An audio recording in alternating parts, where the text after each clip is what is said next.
Welcome to the Leading Sustainable Success podcast. My name's Adam Campbell.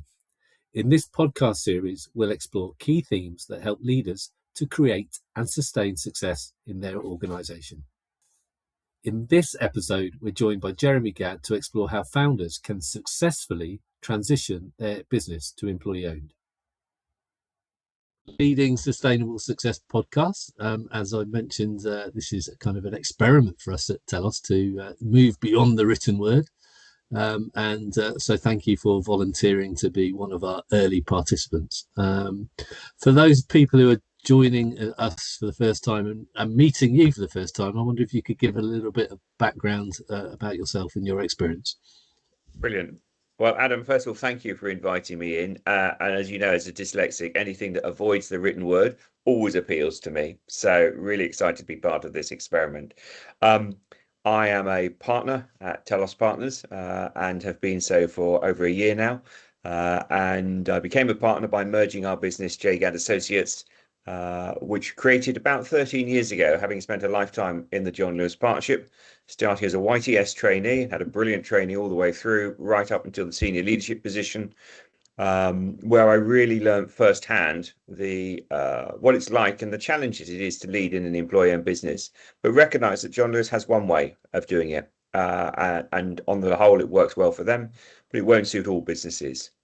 So we spent a time building the business with others to join around creating sustainable employee ownership, and really about helping organizations lever the advantage that working in an employee-owned business brings, both to the business and to the employee owners of that business.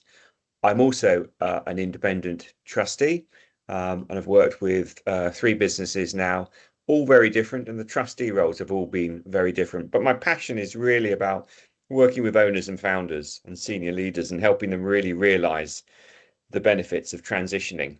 And it is a big change. And I think that's one of the things that is useful to explore.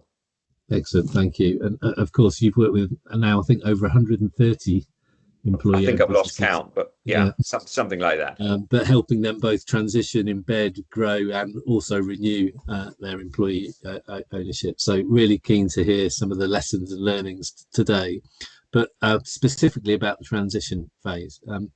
Before we dive into that topic, though, a question I'm going to ask everyone on this podcast, given that the title is Leading Sustainable Success. What does leading sustainable success mean to you, Jeremy? Well, I think the 2 key words are leading and sustainable.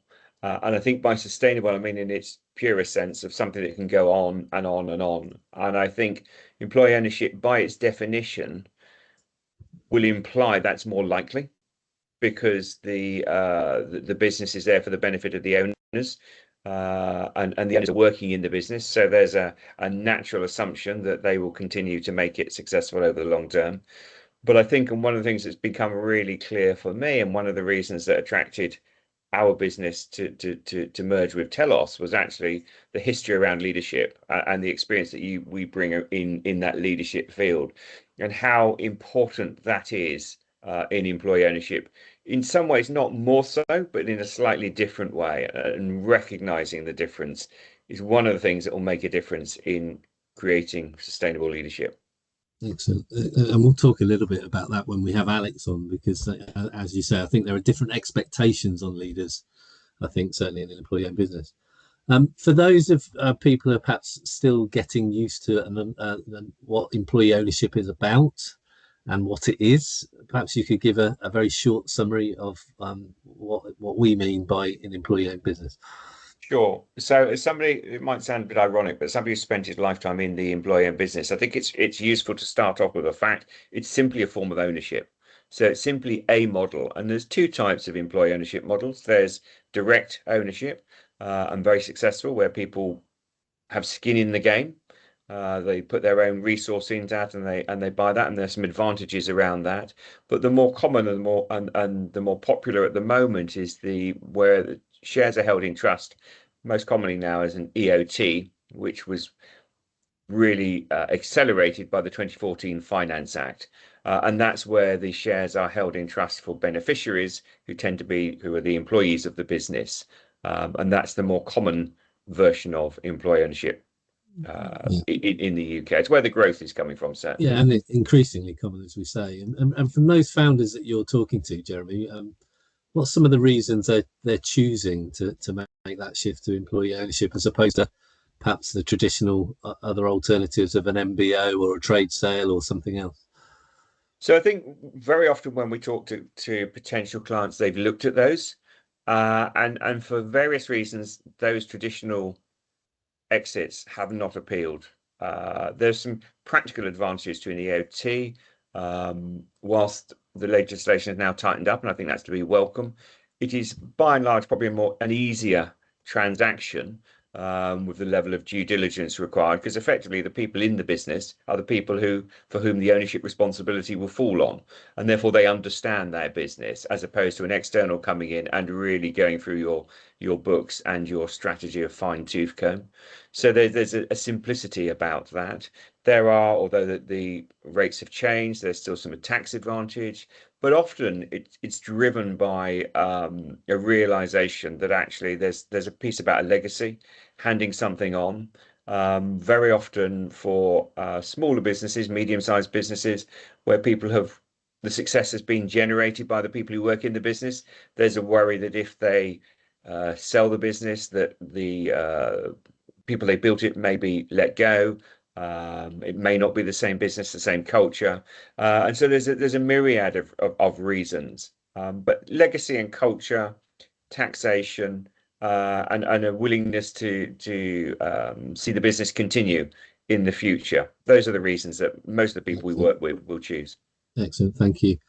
So if we could zoom in a little bit, as I said, on that transition phase. So I mentioned earlier the transition, embed, grow, and renew kind of elements that you and Telos support.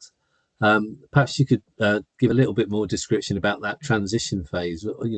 Where do you see it typically starting? When does it end? What's the transition all about, I guess? So it's probably slightly more blurred than we would write it down. I think the transition starts from a recognition that the inevitable, none of us go on forever, and that's true in life as it is with business. And if you built and owned something, you're going to need to pass it on. And I think that very sort of realization, it may be somebody in the business saying, "How long are you going to be here?" Or "You're not going to sell us." It may be a loved one, a partner, a child saying, "Mum, Dad, how long are you going to continue doing this?" And that often, I think, is the start. It's a question. It's the doubt about longevity with the organization. Sometimes they've reached the peak.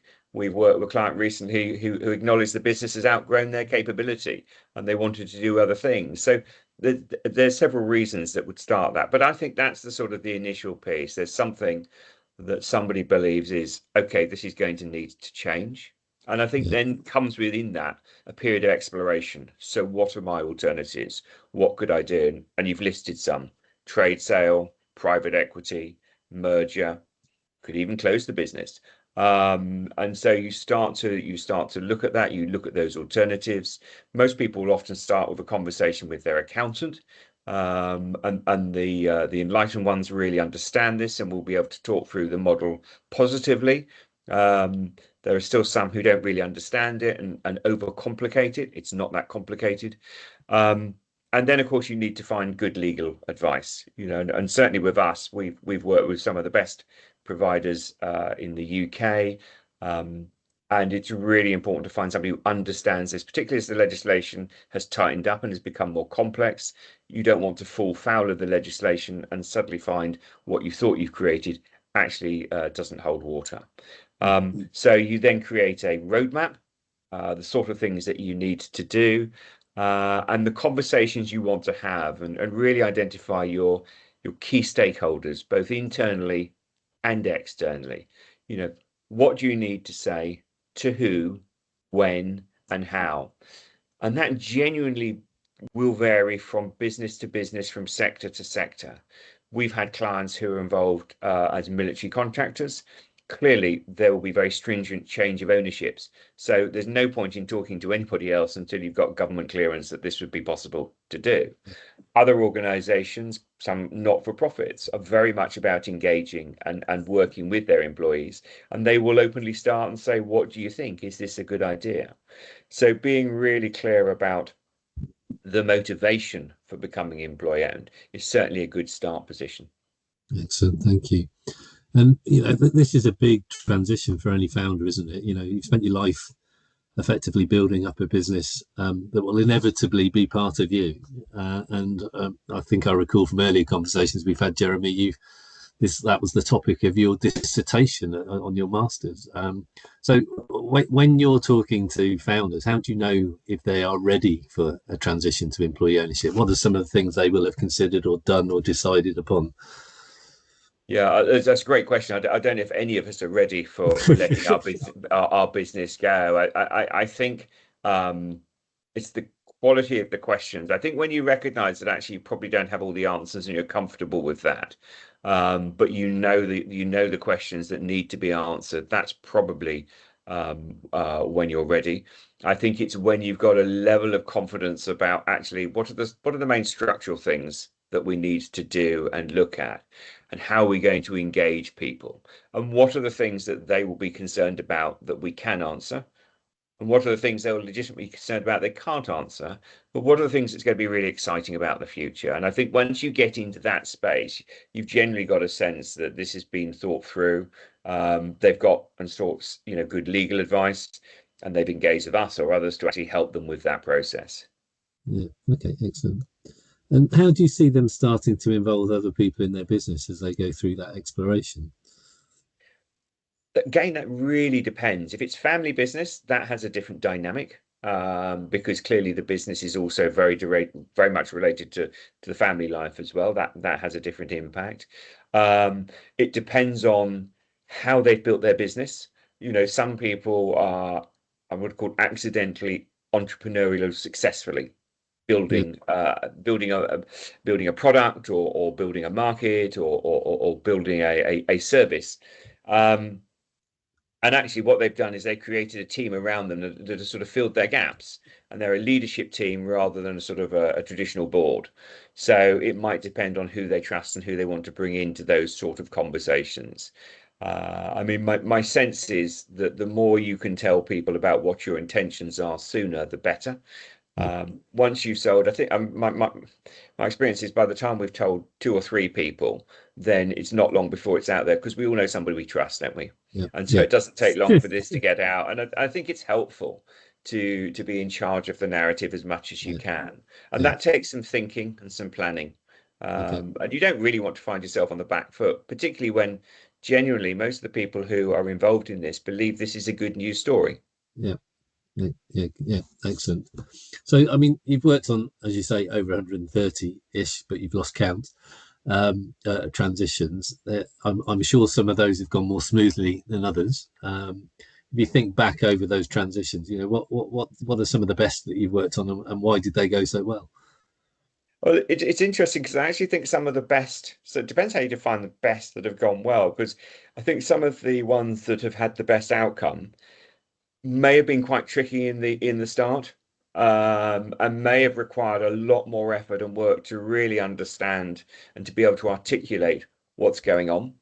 I mean, one of the things that one of the few predictions I can make is I can successfully predict we cannot predict how an owner will feel post sale. So I can give you two very different examples of an MD who wanted to stay with the business for 2 years and to nurture their successor. So we're doing all the right thing about successful succession and leadership development, and yet within 3 months was finding it really Yeah, challenging. And that sense of, well, I just used to be able to walk into the business and do yeah. whatever I wanted, and I don't feel I can now. Now, whether that Feel was like an imposter actual. in your own business. Yeah, Exactly, yeah. And whether that was real or perceived, it didn't really matter. That's yeah, how they felt. And she stepped down and took a role as a independent an ex-owner trustee. So still very much wanted it to be successful. And then another business we worked at or worked with, where the client was really clear that actually the reason they wanted to get out is they were just tired. The reason they built the business had kind of lost them, and they were spending all their time keeping the business going, paying people, almost worrying about whether they put the cat out on a Friday night. Everything seemed yeah, to rest on their shoulders and said, I want it to do well, but I really want to get out. And this seems like the easiest way to get out. Well, after we'd worked with them, they'd redefined what they wanted to do. And they delegated much more of the responsibility to a leadership team that were now earmarked for development. They turned around and they said, I'm loving it. I'm doing the job I always wanted to do, which is why I set the business up. And yes, I still want to go, but I'm not in a hurry now. I'm happy to wait around for 18 yeah. months. And I think the experience that comes out will be personal to everybody and will be impacted by many factors.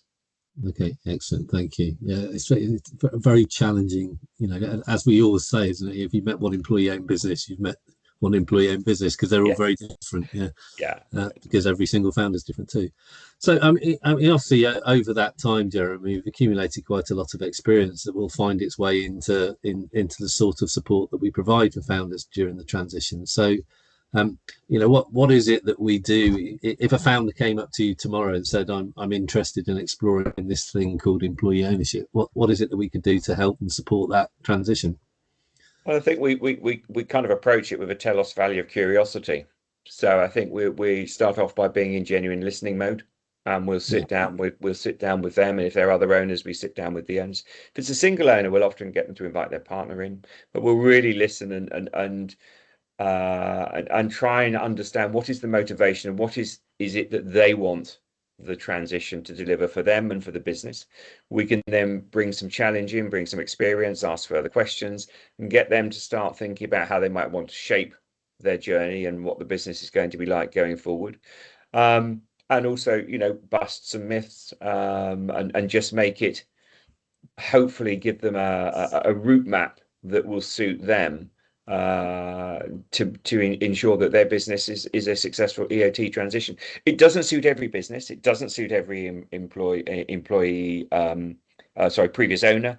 And it may not be the right solution. In fact, in a couple of clients where we started off with supporting the owners with their sort of transitional thought, when we moved on to the next stage, which is helping them engage their senior leaders, couple of times the senior leaders have just said we don't want to do this, and we actually got involved in helping them sell their organize a management buyout. right. But actually, interesting enough, the owner was really happy because Yeah, what the owner wanted to do is to make quite sure the people who built the business, the leaders, were able to have a successful future. So he was quite happy with the morphing mm, of that exit model. So it doesn't suit everybody, and I think we need to be realistic and open to that. yeah. So, and I suspect at some point those senior leaders who did the MBA will be thinking about their own exit again at some point in the future, and the cycle continues. Yeah. So I've heard two things there that we do to kind of support people. Jeremy, there's some readiness work with the founders. Really to kind of create a roadmap. Here's all the things that we need to consider given what we're trying to achieve.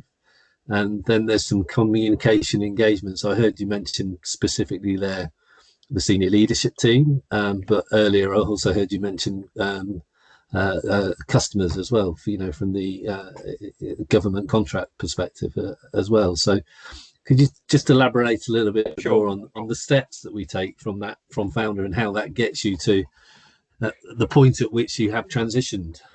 Sure. So at the end of the conversation that we have with the founders, we'll pull together a summary of that with some activities, things that they've decided, things that they then need to follow up further, more questions they have. This becomes a living document. And the output of that will be at some point where you'll need to engage with your senior leaders, your leadership team, the people who are going to help bring this to life. And then we'll support them in that conversation. And again, we kind of have the same conversation with them. But this is much more, this is what's going to happen or likely to happen. And we help them work out their role in this and how they feel about this. I mean, until the point when the owner or owners sign the contract, it's their business. They can do legally whatever they want to do with their business. They have the power, they have the control. It rests with them. Um, it's different for everybody else. It's Yeah, different for people further down. So these are different conversations, and these are nuanced in a different way. And actually, this can be very exciting if done yeah, well, but it can be incredibly nerve-wracking. Some people will have only have worked for that founder, and that's only been their only job. And to recognize the impact this is going to have on them and their lives Yeah, is incredibly important. And in my experience, as soon as you talk about a change of ownership, however positive that is, it's quite a natural human emotion to feel nervous, yeah, because even if you're talking about something that seems like a good idea, you've always run the business, you've always been there. So you're starting to deal with emotions of loss and yeah, grief, even if the founder said, well, I'm going to be around for a while. What yeah, it's clearly doing is indicating that things are changing. yeah, yeah. And I kind of, when I listen to what you're saying, when I think about the experience I've had of working with those sorts of businesses, there's a difference between the transaction and the transition. I think, isn't there? It doesn't matter when the transaction happens; the transition requires similar things to take place. So the transaction could happen first, but you've still got to do the transition, which is getting everyone on board and understanding what it's about. Adam, you're absolutely right, and I think you're demonstrating the experience that you've had within this space as well, along with many of our colleagues. Mm. And I think it's interesting sometimes when so businesses that may have had a transaction 2, 3 years ago might contact us and say, "Look, it hasn't kind of worked. It hasn't panned out the way we thought it." Often we hear something like, "It doesn't feel like a John that we felt a John Lewis would feel." Um, and so we almost reverse engineer the same conversation. So what was it you were trying to do? What were you trying to see? And then see how we can kind of help them re-engage that. And often the the type of communication that they had, whilst maybe factually correct, has not really engaged the recipient on what's happening, has not engaged the senior leadership team on their responsibility of how they land this. And therefore it's been less successful than they would have liked. Um, the other point, of course, within supporting the owners, and you mentioned it about the customers, really understanding the market is very important for us to help Yeah, the client understand the impact it might have on their market. To be honest, if they're in a commodity market, the impact is probably going to be minimal. yeah, If somebody's buying something because it's cheapest, quickest, fastest, being employee owned probably to the clients won't make that much difference. It might help you become cheaper, faster, and quicker, yeah, but that's unlikely to be a buying motive for their clients. If, however, you're in the social sector, if you're doing government contracts where your type of ownership will give you extra points. yeah, If you're in an environment where you're dealing with a client who is particularly concerned or educated about business ownership, and maybe has a kind of political view, then actually you may want to engage them and approach them with a more powerful narrative and spend more yeah, time on that. But again, that will vary from client to client, sector to sector. yeah. So, I mean, I'm liking this idea. There's no real hard line or timeline on this transition phase. Really, it's the transaction is part of that, but really the outcome of where everyone really understands what's the change that we're making, why are we making it, and what does it mean. It's only really when we're at that's when you get to the starting line, I guess, really of employee ownership. I guess. Yeah, I think you're right about the variety of time. I mean, my experience is if you try and do it very quickly, um, it's more likely to cost you more money and it's more likely to be less successful. But it doesn't mean it can't be done. Yeah. If you're looking at something that's going to take sort of longer than, say, a year, 18 months, it's probably too far out for people to really engage with. But of course, some people like to say, we're going to get our business ready for the transaction. So we're Yes. going to start our transitioning way before the transaction. So we're going to start actually to put in some different practices, some different Yeah. behaviors as we would expect in an EO environment so that we're ready for the transaction. And it plays to your point that you made very clearly earlier on. The transaction is one thing, the transition is another. And kind of it's great if they can run in some sort of parallel order and they need to be mindful of the two processes. Yeah. And like I say, the ones I've seen, you can't do, but you have to have both. The sequencing might be different for each business, but I think the ones I've seen that have seemed to happen more smoothly is where that transition leads up to the transaction. So it's a natural kind of celebration rather than the start of a communication. Yeah, I think so. I think probably the exception to that is as they get much larger. So if the Yes. really big transactions where you're probably dealing with maybe two or even three sets of advisors, either legal or Yeah. financial, and then there's quite a project management process, then having much clearer alignment between the transaction and the transition is a really important conversation to Yeah. have because there are many moving parts. And it's, when you're dealing with big change, if things leak out or they're landed in inappropriate order, it can take some time to recover that. So Yeah. when they and we're great fans. All organizations should look at it as a significant change project, Yeah. whether you're small or not. Whether you want a formal project team will depend on your capability and the size of the organization. Yeah. But certainly larger businesses should set this up with a properly established project team with sponsor and everything else because it's a Excellent. big change. Excellent. Thank you. So, final question from me to you, Jeremy. Then, what's the one bit of key advice that you would give a founder to maximise the benefits of EO during the transition phase? One bit of advice, I think, be really open to the journey that you're about to embark on. And from that, I think you kind of need to know where you want to end up, but be open to the route you might take to get there. Excellent. Thank you, Jeremy. It's been delightful talking to you around the transition phase for employee ownership. The next time we're going to look a bit more in bed with Alex.